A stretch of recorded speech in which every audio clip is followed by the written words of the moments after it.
ఈ స్నేక్ ప్లాంట్లు చాలా రకాలు ఉంటాయి. అందులో నా దగ్గర ఒక 2 రకాలు ఉన్నాయి. పొట్టి రకాలు ఒక 2 ఉన్నాయి.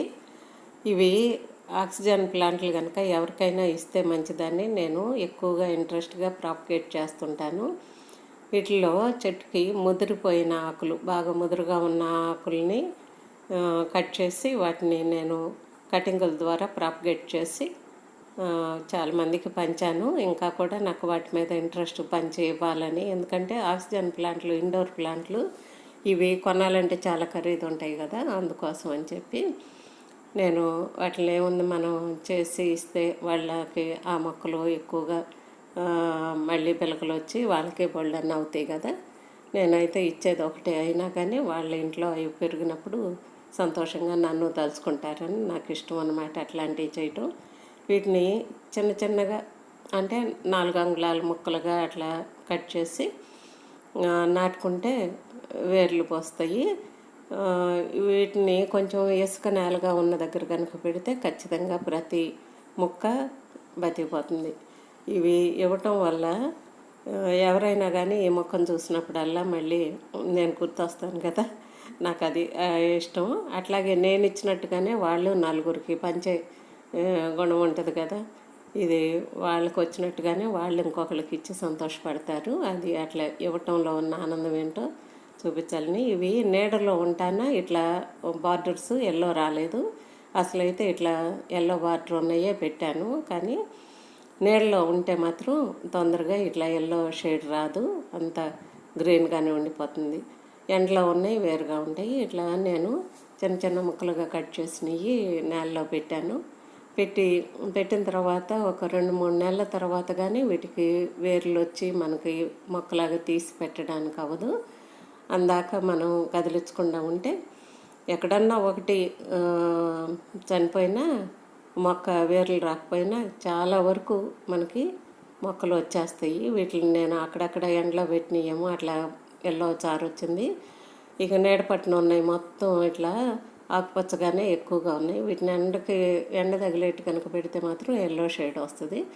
ఇవన్నీ పీకి నేను ఏం చేశానంటే, విజయవాడలో నాకు ఒక నర్సరీ అతను తెలుసు, నేను ఎప్పుడైనా అక్కడే మొక్కలు కొంటాను. అతను కావాలని అడిగాడు, నాకు ఇవ్వండి అమ్మా అని. అందుకని మొత్తం పీకి అతనికి పంపించేస్తున్నాను. ఇంకా నేను కొన్ని మిగిలినవి అక్కడక్కడ పెట్టాను. అంటే మొక్కలు ఉన్న దగ్గరలోనే మళ్ళీ వీటిని కూడా అక్కడక్కడ పెట్టాను. ఇవి ఇట్లా నీళ్ళలో కొన్నాయేమో గ్రీన్గానే ఉండిపోయినాయి, కొంచెం ఎండ తగిలే దగ్గరేమో ఎల్లో షేడ్ వచ్చినాయి అన్నమాట. బార్డర్ ఎల్లో షేడ్ వచ్చినాయి, బాగుంటాయి అందంగా.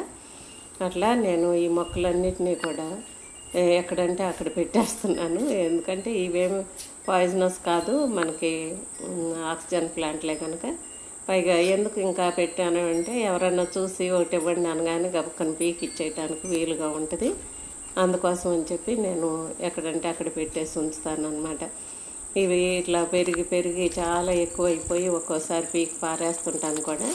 ఇంకా అట్లా టబ్బులో పెట్టినవి, వేస్ట్ డబ్బాల్లో పెట్టినవి అన్నీ కూడా విపరీతంగా పెరిగిపోయి నాకు తీసి పెట్టడానికి కూడా ఇంకా ఎందుకు అన్నట్టుగా వదిలేసి ఊరుకున్నా. అందులోనే విపరీతంగా పెరిగిపోయినాయి. అవి ఒకటి పెడితే 15-20 మొక్కలు అయిపోయినాయి.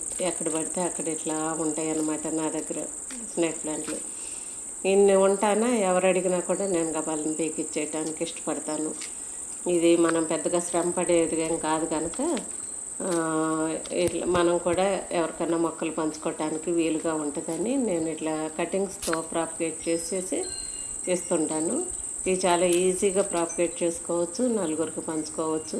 గిఫ్ట్గా కూడా మొక్కలు ఇచ్చేటప్పుడు ఇట్లా ఇండోర్ ప్లాంట్స్ ఇచ్చుకుంటే వాళ్ళకు కూడా చాలా సంతోషం అనిపిస్తుంది కదా. అందుకని నేను ఎక్కడ పడితే అక్కడ ఈ కటింగ్స్తో ప్రాపగేట్ అయినవి తీసుకొచ్చి పెట్టేస్తే ఎదురుగా కనపడుతుంటే అడుగుతారు కదా, అడిగిన వాళ్ళకి లేదనకుండా తీసి ఇవ్వటానికి వీలు పడుతుందని.